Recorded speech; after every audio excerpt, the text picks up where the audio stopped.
Hello friends, we are discussing challenging problem series और question number 34 इस series का हम डिस्कस कर रहे हैं। सवाल में लिखा हुआ है कि W is the total number of words formed by using all the letters of the word tangent such that both T are always together but both N are never separated। ठीक है, N को separate रखना है और T को together रखना है। तो how many words are possible? ठीक है, तो पहले टेंजेंट वर्ड की अगर बात करें तो इसमें टी जो है हमको दिख रहा है कि टी दो बार आ रहा है ना। टी जो है दो बार आ रहा है, दो टी है और दो ही एन भी है। बाकी सब एक एक बार है, एक बार ए, एक बार एन है, सॉरी एक बार जी है। ठीक है, एक ही बार जो है जी भी है, एक बार ई भी है। तो हमको इसमें एन को सेपरेट रखना है और टी को एक साथ रखना है। तो टी को अगर एक साथ रखना है तो उसके लिए हम यूज करते हैं यहाँ पर स्ट्रिंग मेथड यूज करते हैं कि उनको बांध देते हैं कि टी को दोनों को टुगेदर रखना है, टी को बांध दो और दोनों एन को सेपरेट रखना है। तो हम यहाँ पर गैप मेथड यूज करेंगे। तो गैप मेथड क्या कहता है कि भाई जो ये टी है ये तो इसको एक ही यूनिट कंसिडर करेंगे हम कि एक ही यूनिट है ये। उसके बाद में ए, जी और ई बचता है। तो चार ऑब्जेक्ट से चार ऑब्जेक्ट को एक रो में अरेंज करने के वेज होते हैं 4 फैक्टोरियल। अब क्योंकि इनको एक रो में अरेंज करने के बाद में 5 गैप बनते हैं ना, और हमारे पास 2 एन है, तो उन 5 गैप में से 2 गैप चूज कर लिया आपने, है ना। तो 5 गैप बन गए ना, एक ये वाला गैप, एक ये वाला गैप, एक ये तीसरा, ये फोर्थ और ये फिफ्थ। तो 5 में से 2 गैप चूज कर लिए, उन दोनों गैप्स में हम 2 एन जो है उनको अरेंज कर देंगे एक ही तरीके से। टोटल नंबर ऑफ वर्ड्स इतने आ जाएंगे, 4 फैक्टोरियल मतलब 24 और 5C2 होता है 10। 24 इंटू 10 हो जाएगा 240। तो 240 वर्ड्स बनेंगे, यानी कि डब्ल्यू जो है उसका वैल्यू हो जाएगा 240, है ना, जो डब्ल्यू हमसे पूछा था। अब आगे सवाल में और क्या पूछा है कि exponent of 2 is in W is 4। Exponent की बात करें तो ऐसा करो, इसको प्राइम फैक्टर करो पहले 240 के। तो 240 को आप ऐसे लिख सकते हो कि 24 इंटू 10 लिख देंगे। 24 को लिख देंगे 2 का क्यूब इंटू 3, 2 का क्यूब इंटू 3, और जो 10 है उसको 2 इंटू 5 लिख देंगे। तो टोटल ये बन जाएगा 2 पावर 4 इंटू 3 इंटू 5। ठीक है, तो अब इसमें देखो 2 के एक्सपोनेंट कितने हैं, 4 है, सही है। तो ये ऑप्शन करेक्ट है।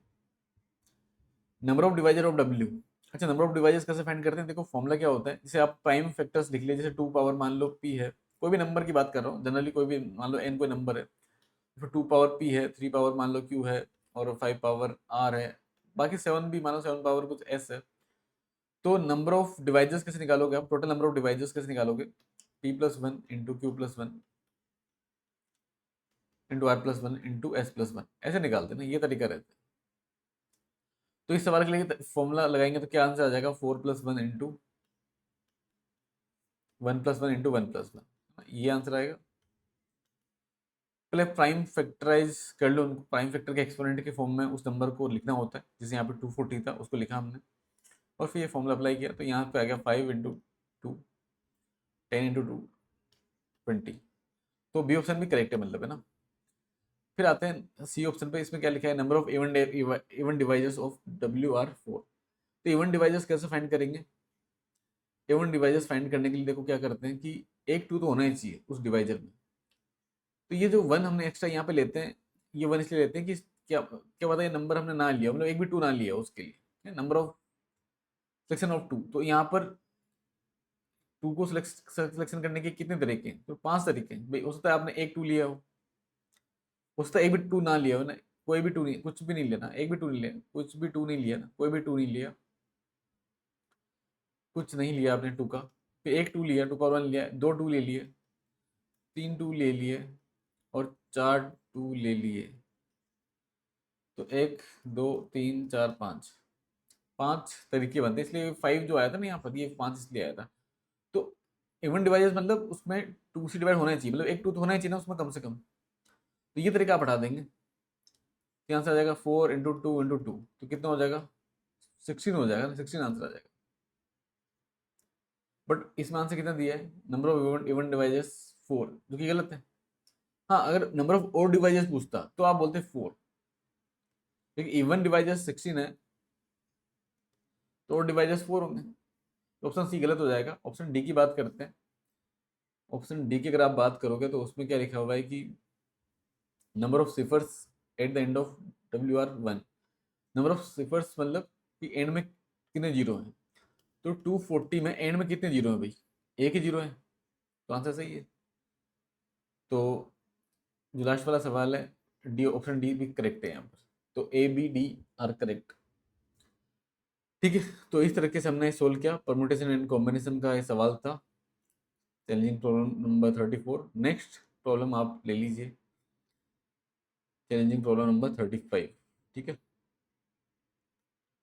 डेफिनेट इंटीग्रेशन का ये सवाल है, तो ये सवाल आप ट्राई कीजिए और इसको डिस्कस करेंगे हम नेक्स्ट लेक्चर में।